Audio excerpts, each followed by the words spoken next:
Hello audience.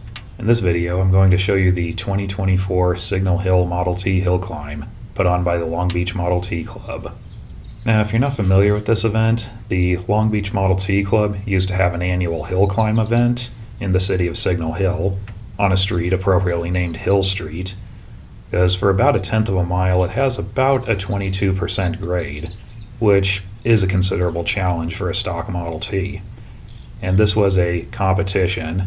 They would time cars running from the bottom of the hill to the top of the hill. Now, this ran from about the mid-50s through the late 70s, and for some years was actually a fairly popular event. Now, when it first started, it was just dirt lots everywhere with oil wells, and nobody really cared what was going on. But over the years, the cars were getting faster and more dangerous, and the place was steadily getting more developed, and health and safety laws started happening, and it got to the point where they couldn't really do it anymore. Well, since then, off and on, members of the club have tried communicating with officials and haven't really been able to make the event come back until now. The city of Signal Hill was founded in 1924, so obviously this year is the 100th anniversary of it, and because of that, this year they had several events planned for their centennial celebration. Well, they decided the hill climb was part of their history that should be recognized. So a lot of negotiating happened between club members and the city officials, and they had to go through some red tape, but they managed to stage a hill climb reenactment. Even though we were allowed to run a timer, we were allowed to have a green flag and a checkered flag, we technically couldn't call it a race for liability reasons. And also for liability, all the cars had to be insured and registered, and they only allowed 10 cars that had to be owned by members of the Long Beach Model T Club. And with all that, they were able to have a timed hill climb event just like the old ones. And luckily, I was able to get one of the 10 spaces and ran my touring car on it. So I spent the last month or so patching this thing together, making it into a drivable street legal car, and did it. I also tried filming this event while I was there, but I wasn't entirely sure what to expect, and I found out that participating in it and filming it at the same time wasn't the greatest idea. So a lot of the camera work is handheld and the audio is not that great in some places, but this is what I was able to film, so enjoy.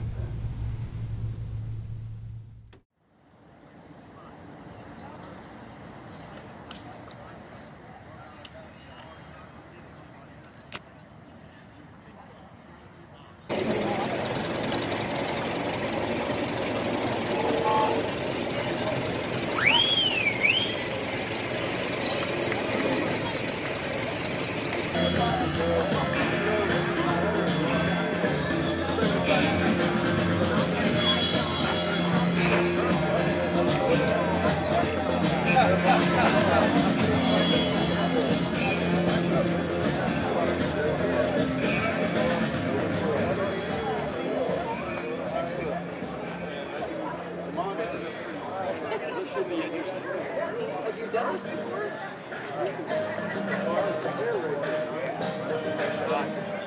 Let's see if I can get some hill in there too. Alright, here we go.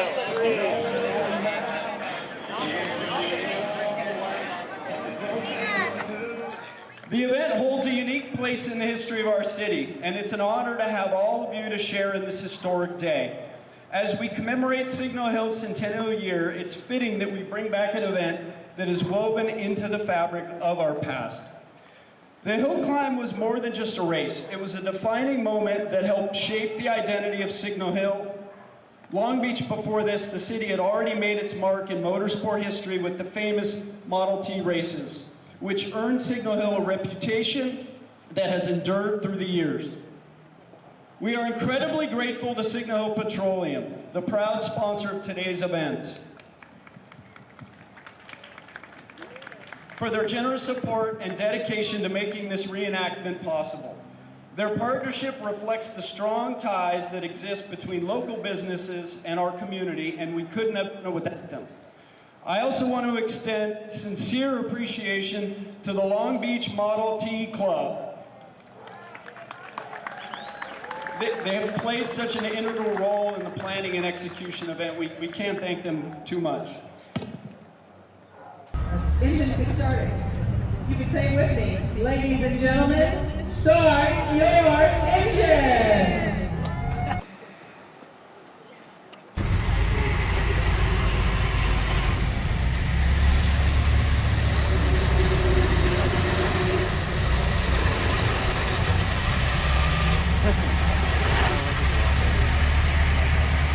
This car was sold new by Fortner and Loud in Pasadena, and Mike has traced the ownership back to the 1950s. It was restored by its previous owner, Ed Bebeck, and Mike has recently upgraded it with a Ruxel 2-speed rear axle, giving it 4 speeds forward. Mike, proceed when ready.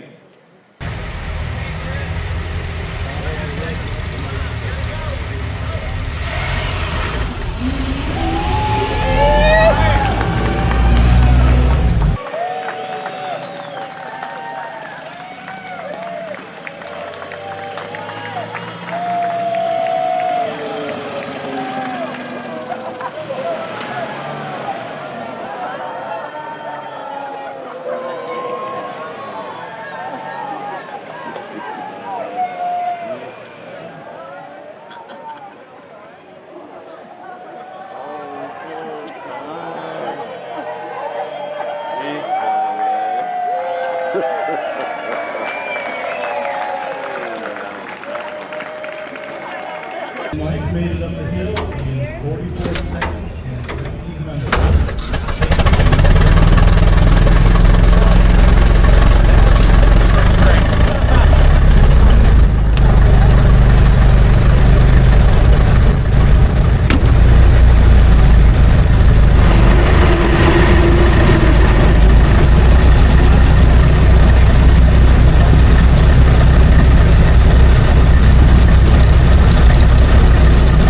Also in stock form, the Model T, whopping horsepower, a total of 20 horsepower in the original version, and they work decently.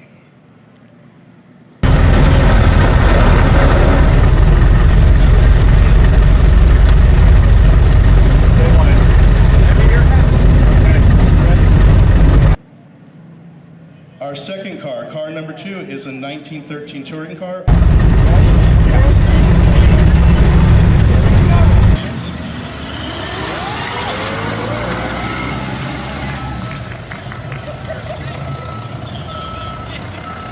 This began as a project, and he finished it just in time to compete today.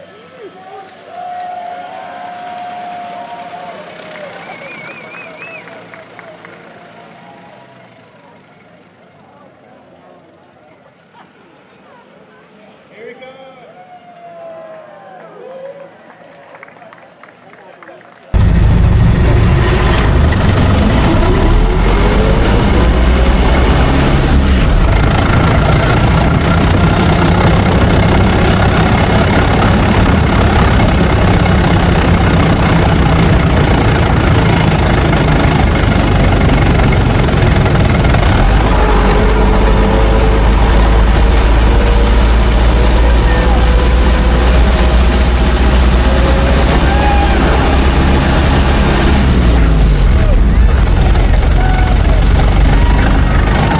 So the Model T brought the aftermarket industry with it, and as soon as T's were built, guys were customizing them, cutting them down, making them faster, and making them into race cars.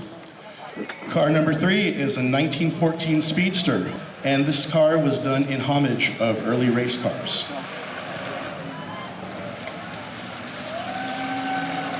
Here we go.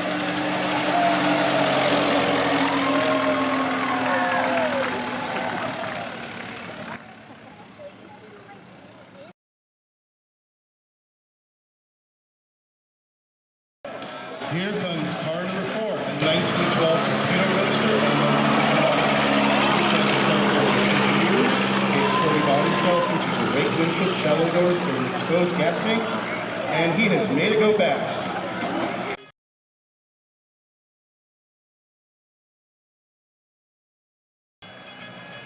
And car number 5 is Tim, our club president, and he's driving his 1922 touring car. This is his first Model T, but probably not his last. Tim says it's the perfect car for a Sunday drive or climbing Hickman Hill on Saturday.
Commonly seen by the Model T Ford was something like this. This is a cobblestone. This cobblestone just happens to have been made by the LA Paving Brick Company Incorporated with the arrowhead. This is from a street in Los Angeles, one of the early streets. And note the unique design. It's kind of like a Z interlocking thing, and it's salt glazed. These were fired with salt. That's what gives it the dark red color. All right. What's it for? What is it for? Oh, I'm sorry. They used to pave the streets with these. So, you know, there's an old story that says you go to the Ford dealer and buy a car, and then you drive it from the dealership to Western Auto to finish it. Well, here's one of the things you finish it with. This is a water pump. And this one just happens to be made by the Eskimo Pump Company, Los Angeles, California.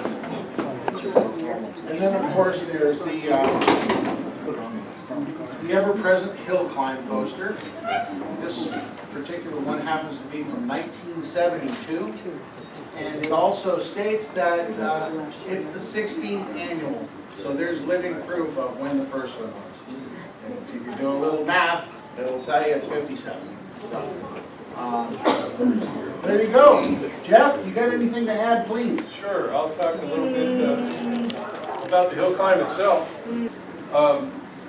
Anyway, the first tour was 1955, or the first hill climb, 1955. It was on one of the monthly club tours. They were headed down to the, I think, Pier Point, the old Pier Point Landing in the harbor for lunch. And they, the club at that time was based more out in North Long Beach, and so they were driving this direction down to the harbor. And as they came by the hill, the tour leader decided, hey, we're going to go up the hill. And any car that can't go up the hill is not worthy to continue on the tour. And they continued on down to the harbor. The following year, it was the same thing. They were, again, on a tour, they were passing by here, but they had put it in the newsletter then that, hey, this is going to be part of the tour, we're going to go over the hill. So they had 13 cars that attempted to go over the hill. At least 2 of them found out that you need a full tank of gas to go over the hill. So in 1957, they actually, it was still part of a tour. They were going to go somewhere for lunch, but they decided to allot a couple hours time, and they made several passes over the hill. And so they gathered and they came here and they ran up the hill, and it was published in our newsletter and everything. But it was just not trying to go over the hill and keep on going. They actually tried to have a little competition in the club itself. But one of our club members worked for the local newspaper, the Press Telegram, and he wrote something in there about it. Hundreds of people showed up to watch. They counted 138 or 148 cars parked down there, and hundreds of people just watching. So that's the one they actually count as the first hill climb, I think. 1958, then they opened it up to other clubs. It was like an invitational. Had other clubs participating, and they had lots of cars and stuff. 1959, it was basically open, and it's been going from then on. There was a problem developing in about 1975 or 1974. There was skateboarders that were going down the hill. And we never had any major issues. We never had any injuries. We never had any problems in our hill climb. But the skateboarders did. And you can imagine trying to go down that hill on a skateboard.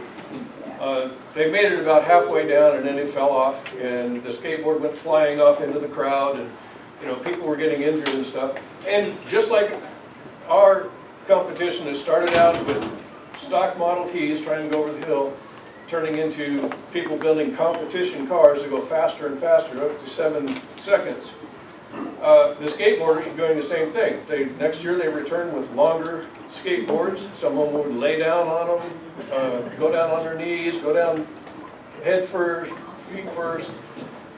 They were going faster and faster. The rumor has it, or legend has it, that at one point in one of the years they had so many injuries that they had to stop, pause for a while because there were no more ambulances available to take people to the hospital. They ran out of duct tape. So that was getting the attention of the city. At the same time,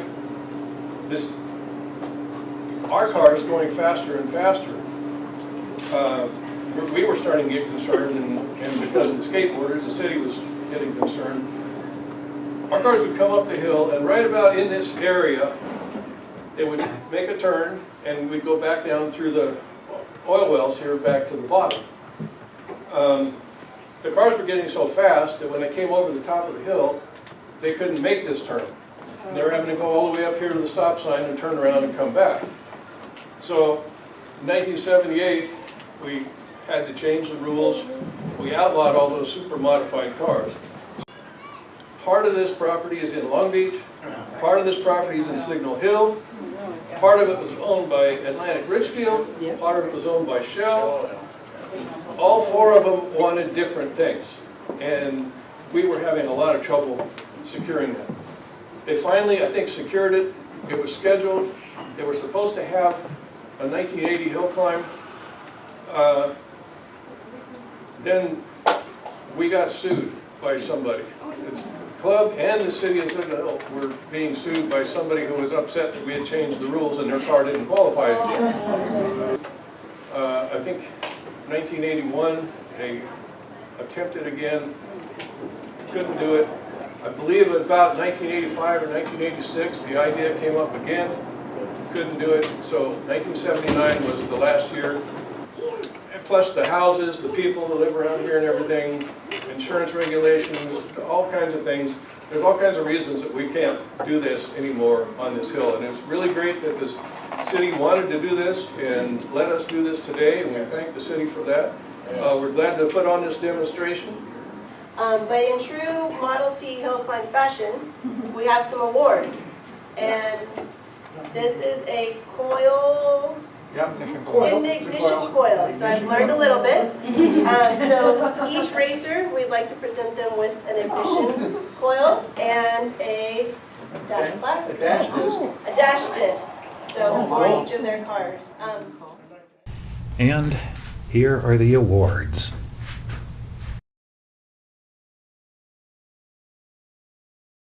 Now, since it wasn't an official race, there were no first, second, or third place awards. Everyone got a participation award. And in traditional hill climb fashion, this was made out of a Model T part. This is an ignition coil, which the points on it still look good. I wonder if it still works. And also a dash plaque, which after I finish the firewall on this, it's going on there somewhere. These were both made by volunteers from the Orange County Model T Club, so special thank you to them. And that's about it. No serious problems happened, nobody got injured, everyone had a lot of fun. Now, will this event ever happen again? Well, as of now, there's no plans of that. If I had to guess, I would say it probably never will, but that's what we all used to say. So, in reality, we'll just have to wait and see. And that's it for now. So thank you to the City of Signal Hill, the Long Beach Model T Club, and everyone else involved making this event happen. Thank you for watching, and we'll see you next time.